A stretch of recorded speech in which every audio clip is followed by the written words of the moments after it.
وبركاته. الحمد لله نحمده ونستعينه ونستغفره ونؤمن به ونتوكل عليه ونعوذ بالله من شرور أنفسنا ومن سيئات أعمالنا. من يهده الله فلا مضل له ومن يضلله فلا هادي له. ونشهد أن لا إله إلا الله وحده لا شريك له. ونشهد أن سيدنا محمدا عبده ورسوله. সকলে পড়ি اللهم صل على محمد وعلى آل محمد كما صليت على إبراهيم وعلى آل إبراهيم إنك حميد مجيد. اللهم بارك على محمد وعلى آل محمد كما باركت على إبراهيم وعلى آل إبراهيم إنك حميد مجيد. أما بعد فأعوذ بالله من الشيطان الرجيم. بسم الله الرحمن الرحيم. من عمل صالحا من ذكر أو أنثى وهو مؤمن فلنحيينه حياة طيبة ولنجزينهم أجرهم بأحسن ما كانوا يعملون. صدق الله مولانا العظيم.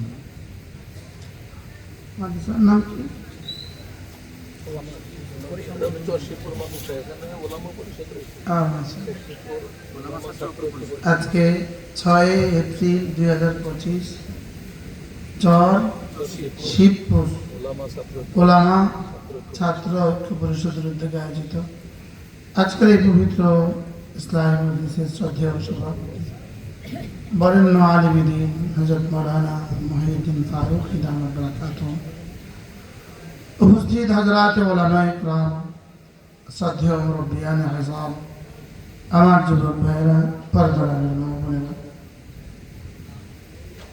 রমজানের পরে ঈদের পরে আজকে শাওয়ালের 7 তারিখে আল্লাহ তাআলা আমাদেরকে একত্রিত হয়ে কিছু কথা বলার শোনার তৌফিক দিয়েছেন। এর জন্য বলি আলহামদুলিল্লাহ।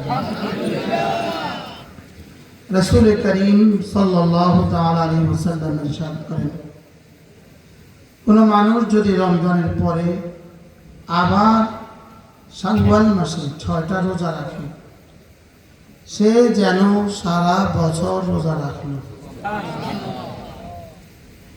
মূলত এক ইবাদতের পরে আরেক ইবাদতের তৌফিক পাওয়া, এটা হলো প্রথম ইবাদতটা কবুল হওয়ার আলামত।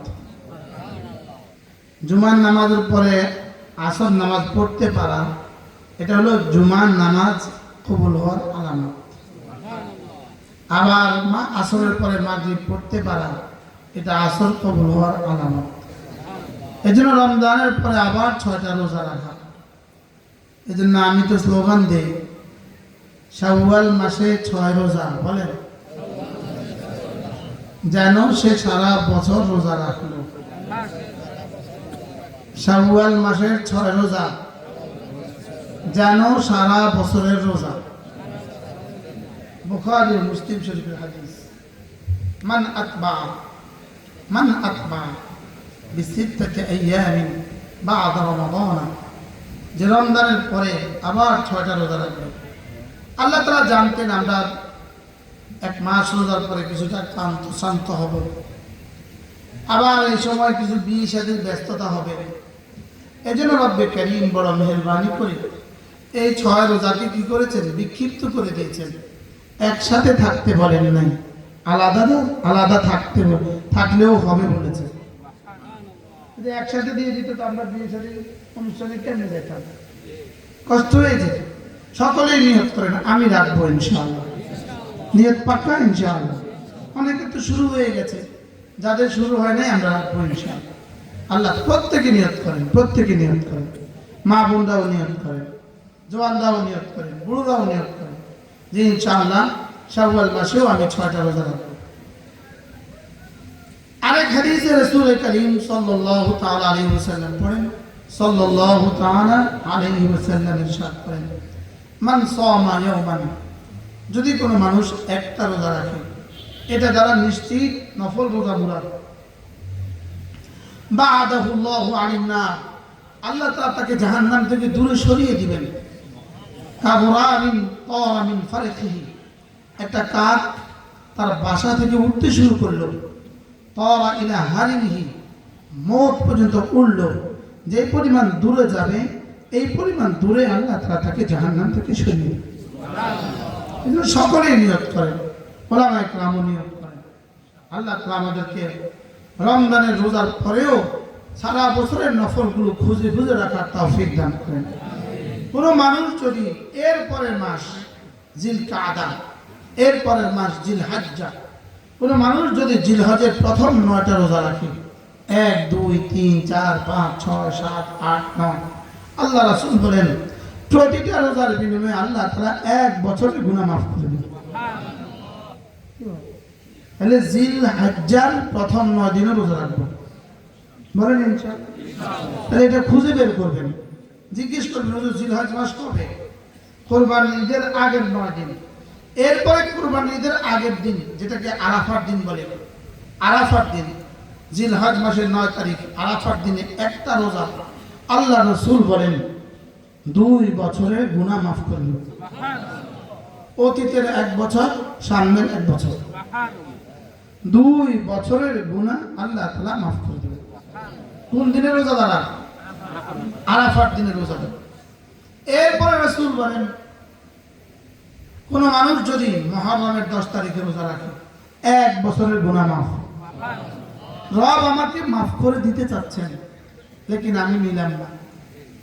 রব আমাকে দিতে চাচ্ছেন, আমি নিলাম না। কি পরিমাণ অফার!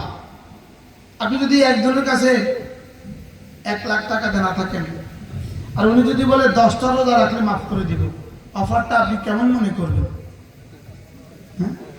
অনেক বড় অফার না? আর যদি 10 লাখ টাকা মাফ করে দেয় একটা রোজা রাখলে, যদি 1 কোটি টাকা মাফ করে দেয় একটা রোজা রাখলে, আর এখানে রাসূল বলেন একটা রোজা 2 বছরের গুনাহ মাফ। এজন্য সকলেই এখন থেকে নিয়ত করেন জি ইনশাআল্লাহ।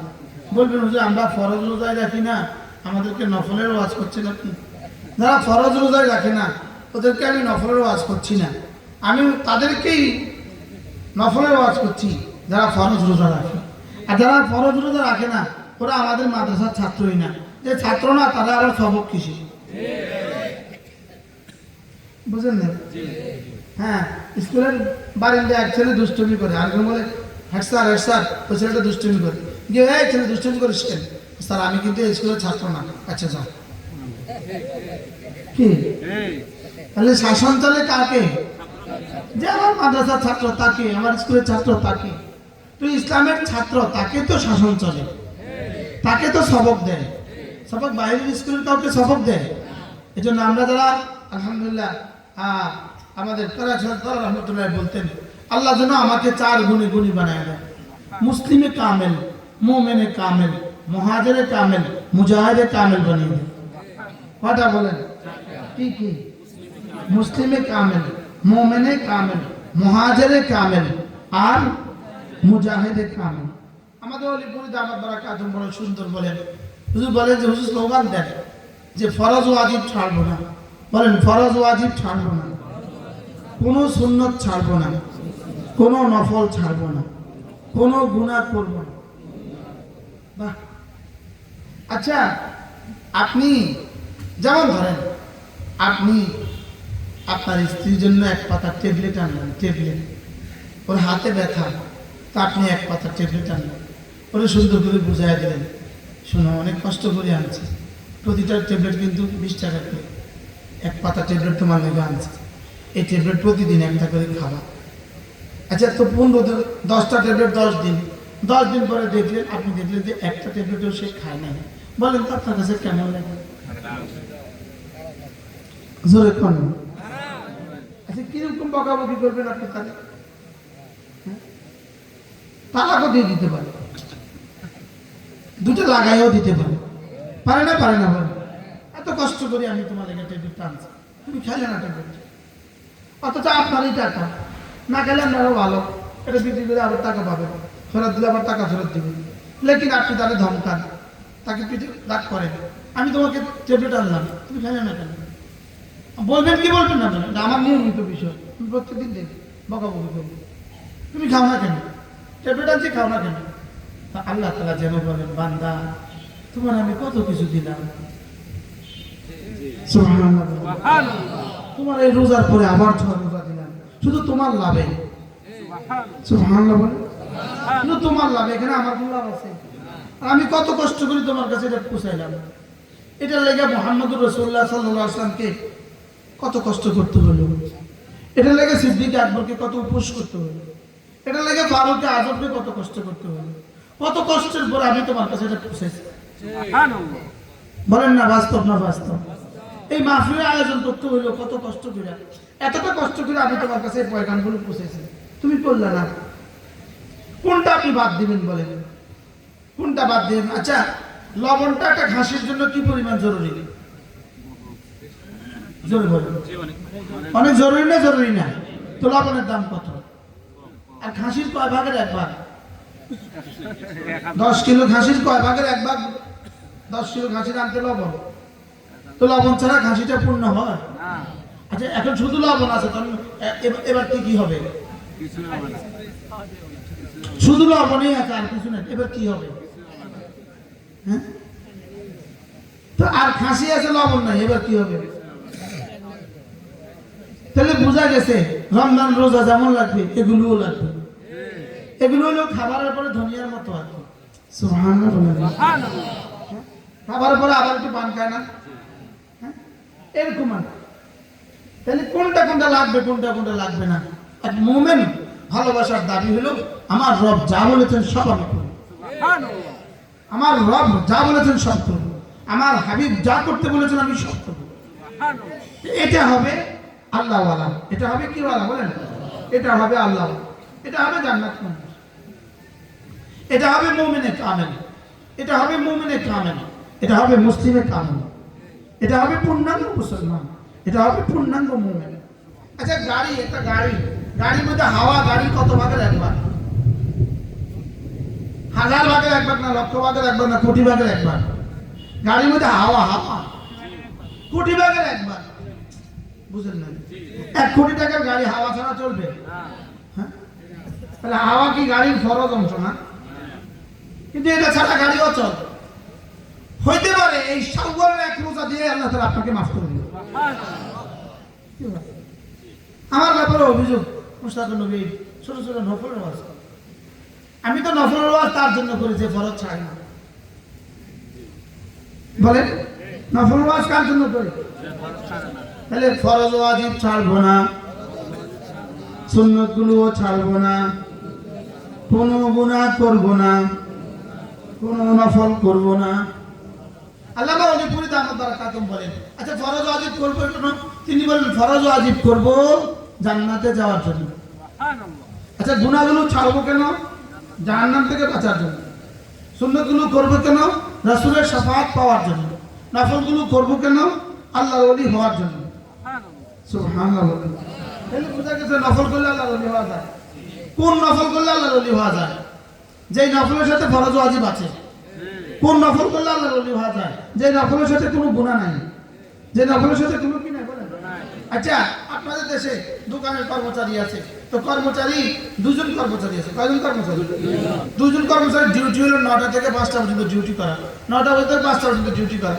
এখন একজন কর্মচারী 9টা থেকে 5টা পর্যন্ত পুরো ডিউটি করে, আর মাঝে মাঝে কি করে, মালিকের জুতাটা ঠিক করে দেয়। এটা কি ডিউটির মধ্যে পড়ে? মালিকের জুতা ঠিক করে দেওয়া ডিউটির মধ্যে পড়ে? মাঝে মাঝে নিজের হ্যান্ডকারচিপ রুমালটা বাইর করে মালিকের জুতা মুছে দেয়, এটা কি ডিউটির মধ্যে পড়ে? তো মালিক খুশি হয় কি করে, দুজনের বেতন 20,000 টাকা 20,000 টাকা, লেকিন মাঝে মাঝে যে জুতা ঠিক করে দেয়, হ্যাঁ কি দেয়, মাঝে মাঝে 10,000 টাকা বাড়তি দিয়ে দেয়, মাঝে মাঝে ডাক দিয়ে কয় 10-20,000 টাকা তোর আম্মারে কিছু কিনে দিস। বলে না? এখন 3 নম্বর কর্মচারী আনছে, এবার 3 নম্বর কর্মচারী আনছে, এনে দেখ 3 নম্বর কর্মচারী এনে বলো কি অবস্থা তোমাদের? ভাই বলিস না, দুজনে সমান ডিউটি করি। সে মাঝে মাঝে মালিকের জুতাটা মুছে যায়, এই জন্য ওরে মাঝে মাঝে মালিক 20,000-50,000 দিয়ে দেয়। এই 3 কর্মচারী বলে আচ্ছা আমিও তাহলে এটাই করবো। এবার সে আর ডিউটি করে না, শুধু অপেক্ষা থাকে মালিক কখন আসবে, জুতা কখন মুছবে।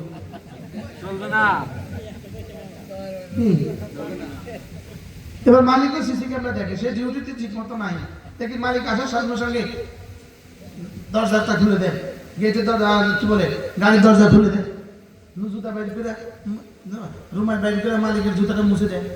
এবার 1 দিন 2 দিন 3 দিন মালিক তো আর পাইতেছে, মালিক 3 দিন কি কর, তোর আর জুতা মুছার কাম নাই, তুই চাকরি অন্যখানে চাকরি চা। একজনে জুতা মুছে 20,000 টাকা বকশিস পেলো কেন, আরেকজনে জুতা মুছে চাকরি হারালো কেন? হ্যাঁ, এখন আমার দেশে কিছু মানুষ আছে রমজানের রোজা রাখে না, কিন্তু লাইলাতুল কদরের মাজারে ঘুরে আসে না? এরা কেমন? এরা ডিউটি না করে মালিকের জুতা মশাল লেগে অপেক্ষা থাকে। কি এবার কি চাকরি দেখবো নাকি চাকরি যাইবো? কি লেগা? আসল ঠিক নেই। কি ঠিক নেই বলেন? এজন্য আসল কি? ফরজ ওয়াজিব হলো আসল। সুবহানাল্লাহ বলেন। ফরজ ওয়াজিব কি বলেন? তাহলে স্লোগান দেন, ফরজ ওয়াজিব ছাড়বো না, ফরজ ওয়াজিব ছাড়বো না। ফরজ ওয়াজিব করবো কেন? জাহান্নাম থেকে বাঁচার জন্য। ফরজ ওয়াজিব করবো কেন বলেন? জাহান্নাম থেকে বাঁচার জন্য। আপনি ফরজ নামাজ পড়বেন না আর ফরজ রোজা রাখবেন না, আপনি জাহান্নাম থেকে বেঁচে যাবেন, বিষয়টা এত সহজ নয়। বিষয়টা তো কি না? তাহলে কি করতে হবে আমাকে? ফরজ ওয়াজিব বলেন, ফরজ ওয়াজিব। তাহলে ফরজ নামাজ কয়েকটা? জোয়ানটা বলুন, জোয়ানটা বলো, ফরজ নামাজ কয়েকটা? যদি কেউ ফরজ ওয়াজিব না পড়ে, আচ্ছা এদেশে এরকম মাজার আছে কিনা, মাজারের পিসাব কেবলা কাবা, সেও নামাজ পড়ে না, এরকম মাজারের দেশে আছে না নাই? হিলিয়াতুল আউলিয়ার মধ্যে